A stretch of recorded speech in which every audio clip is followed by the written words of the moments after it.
What's up, baseball family? Welcome back to the channel. I'm Coach Jason, and today we're taking a look at Donnie from Ontario, Canada.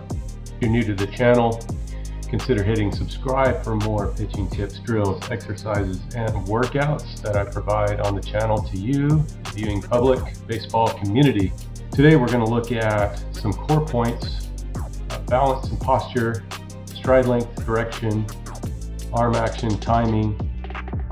We're going to look at energy transfer, transition from the hips. We'll look at throw, finish, and follow through. These will be the core basis of the points. Please follow along in the video and point out anything that maybe I missed in the comments section.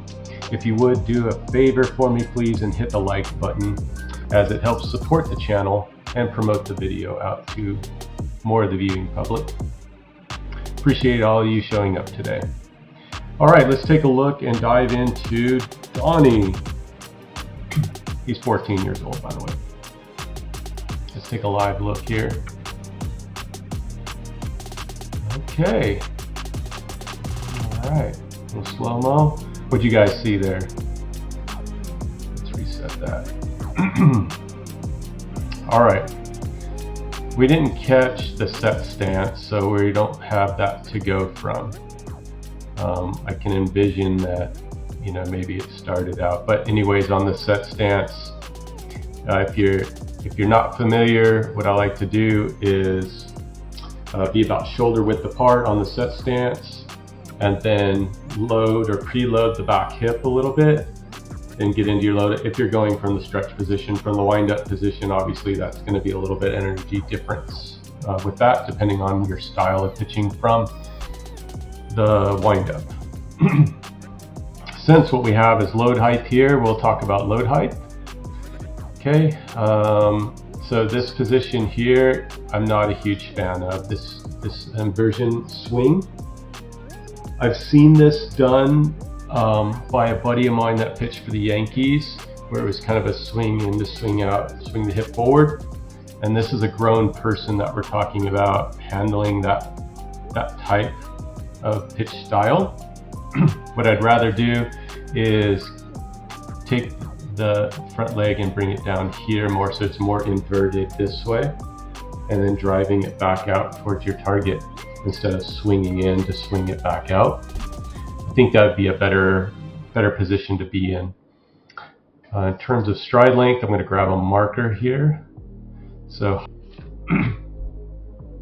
I think that's pretty close to stride length height, so I just want to make a mental reference because I'll be clearing the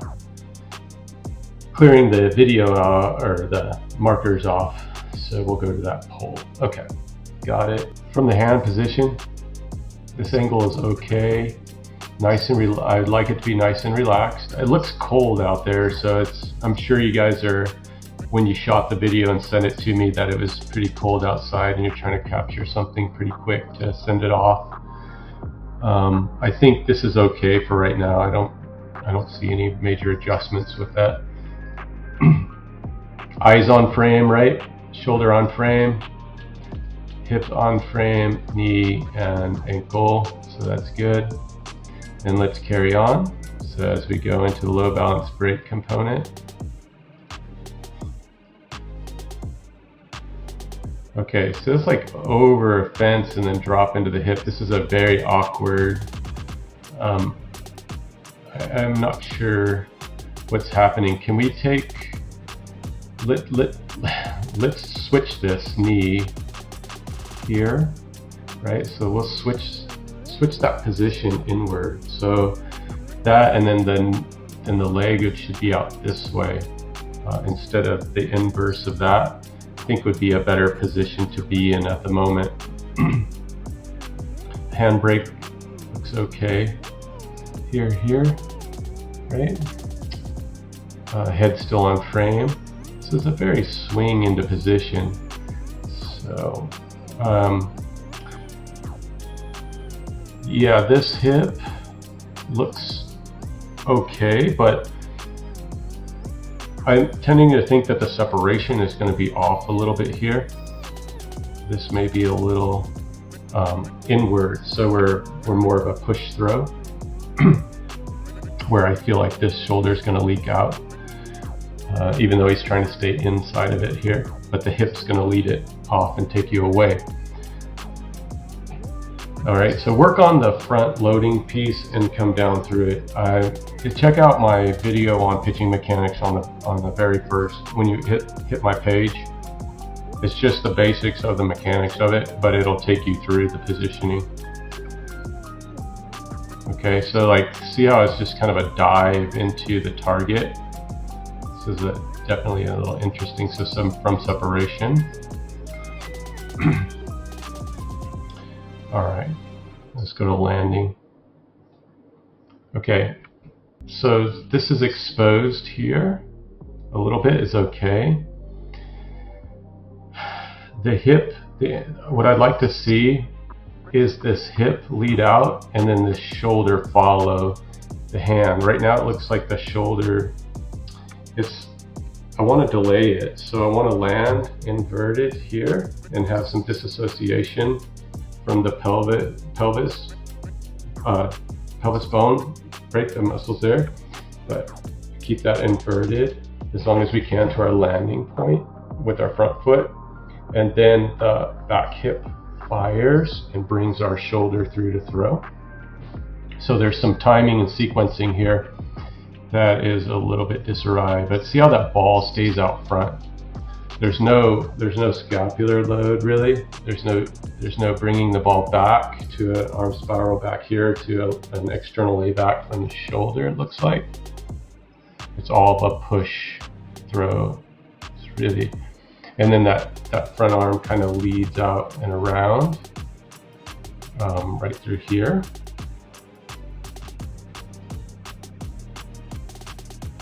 Yeah, and I think what I'd like to do is try to clear this out a little bit more right at this point. I'm going to go back to, so we have load, low balance break, stride to separation, right? So there's some timing issues here with the way the lower half is syncing up, and I'd like to see this upper half stay in just a little bit better. Going back to that, where this would be more at this angle. Bring that hand back in, and then this would be more out here and up here a little bit better.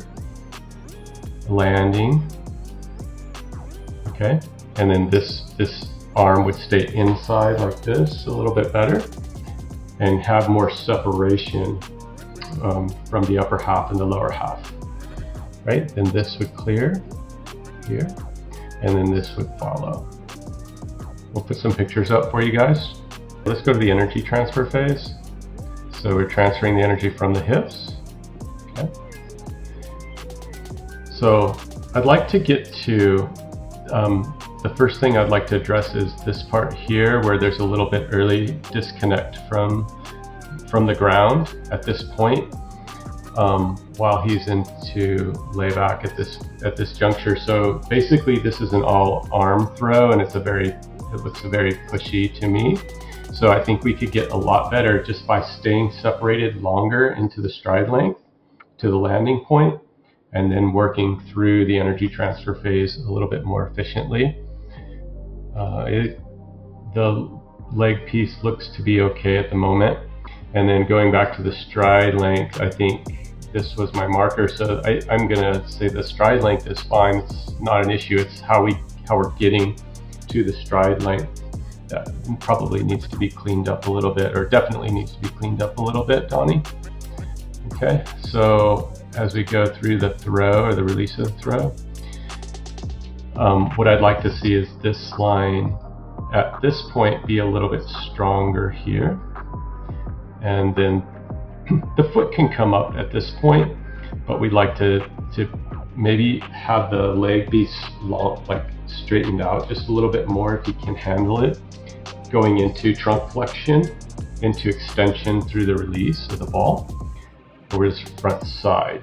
So I think that would be a little bit a better position to be in. So if you go to like the throwing triangle, right, the back bend is really, that's not even a good marker for it. So it's like this. So there is no or very little trunk engagement through the release of the ball. Even though the release distance from this video looks to be okay, I want to get over the front side way better. Okay, so the angle should be more like this angle to the throw, and I think that would be a little bit better connection.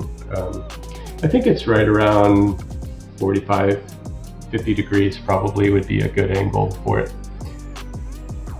All right, so then going into deceleration, throw, finish, and follow through here.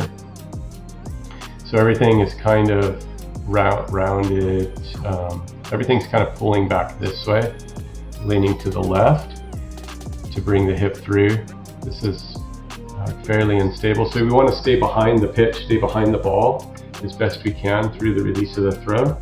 And that's why I try to have you guys kind of corkscrew these things inward and go inside through the release of the pitch and extend it further through your target instead of rolling off of your target.